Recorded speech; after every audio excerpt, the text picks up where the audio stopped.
মাননীয় স্পিকার, আমি সম্পূরক প্রশ্ন হিসেবে যেটা করতে চাই তার আগে একটা ছোট্ট বিষয়। বিগত 17 বছরে আমাদের এই গুম খুন আয়নাঘরের পাশাপাশি আরেকটা ঘর ছিল মাননীয় স্পিকার।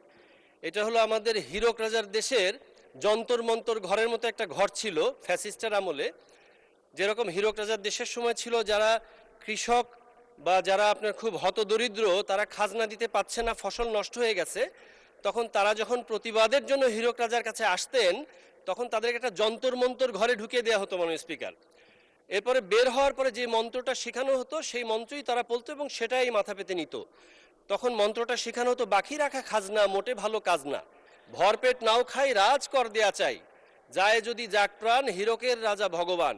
তেমনিভাবে মাননীয় স্পিকার, আমার এলাকা সহ বিভিন্ন এলাকা আমি প্রমাণ সহ দিতে পারবো, এমনও হয়েছে যে আপনার 2009 সাল পর্যন্ত তাকে মুক্তিযোদ্ধা হিসাবে কেউ চিনত না, রাজাকার হিসাবেও চিনত না।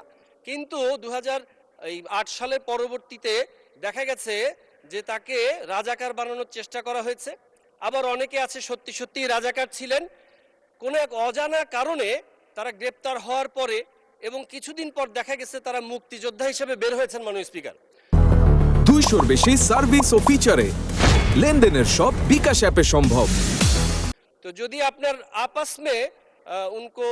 में যখন সমঝোতা হয়ে যায় তখন দেখা গেছে যে রাজাকারও মুক্তিযোদ্ধা হয়ে বের হতো ওই মেশিনের ভেতর দিয়ে।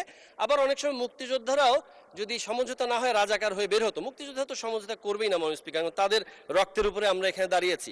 তো মাননীয় স্পিকার, আমি আপনার মাধ্যমে মাননীয় মন্ত্রী মহোদয়কে আমি প্রশ্ন করতে চাই, এই যে 17 বছরের ফ্যাসিস্টের আমলে এই যন্তর মন্তর ঘরের মাধ্যমে যে সমস্ত রাজাকাররা মুক্তিযোদ্ধা হয়েছেন এবং যে সমস্ত মুক্তিযোদ্ধারা রাজাকার হয়েছেন তাদের ব্যাপারে কোনো তৎপর নেওয়া হবে কিনা, ব্যবস্থা গ্রহণ করা হবে কিনা? ধন্যবাদ মাননীয় স্পিকার।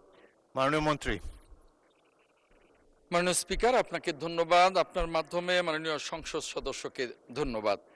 মাননীয় স্পিকার, এই অমুক্তিযোদ্ধা যারা বিভিন্ন ভাবে তারা মুক্তিযুদ্ধের তালিকাভুক্ত হয়েছেন এ বিষয়ে মাননীয় সংসদ সদস্য বলেছেন।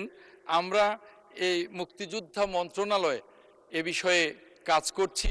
আশা করি যে খুব অল্প দিনের মধ্যেই এই ধরনের অমুক্তিযোদ্ধা যারা তন্তর মন্তর দিয়ে মুক্তিযোদ্ধার তালিকায় সন্নিবেশিত হয়েছেন, তাদের সন্তানদের চাকরি দিয়েছেন এবং তারাও নিজেরা বিভিন্নভাবে বেনিফিটেড হয়েছেন অবৈধভাবে, আমরা এই বিষয়গুলো নিয়ে কাজ করছি মুক্তিযোদ্ধা মন্ত্রণালয়। আশা করি অল্প দিনের মধ্যে এই বিষয়ে আমরা সুনির্দিষ্টভাবে এর সংখ্যাও বলতে পারবো এবং জাতির সামনে সুনির্দিষ্টভাবে উপস্থাপন করতে পারবো। মাননীয় স্পিকার, আপনাকে ধন্যবাদ।